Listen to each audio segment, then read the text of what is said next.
हमने इनोवेशन की, इसमें कोई एक नई चीज़ दुनिया में ला के दी। तो अभी ये हेल्थ डिपार्टमेंट का काम है कि वो इसको जितना टेस्ट कर सकते हैं, लाइक इस पर 1 बिलियन पहले टेस्ट करें, 1 मिलियन टेस्ट करें रैंडम डाटा डाल के। अगर उनको इसके रिजल्ट्स काफ़ी हद तक अच्छे लगते हैं तो देन इसको पब्लिक यूज़ के लिए दें, क्योंकि होता है कि नॉर्मल जैसे भी वैक्सीन के हवाले से काफ़ी लोगों के माइंड में खदशात हैं, मिसकंसेप्शन है। यस, तो इसलिए मतलब अगर इसे खुद पहले टेस्ट कर लें, उसके बाद आम पब्लिक के यूज़ के लिए हो।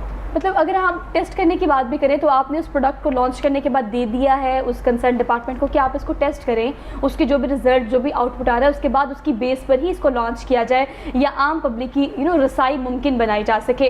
क्या रिजल्ट अब तक मिला है तलत आपको इस हवाले से? मैंने इस पर जो रैंडम टेस्ट किए 4000 या 5000 लोगों का, उसकी मुझे 99.8% इसकी एक्यूरेसी रेट मिला है। That's really good.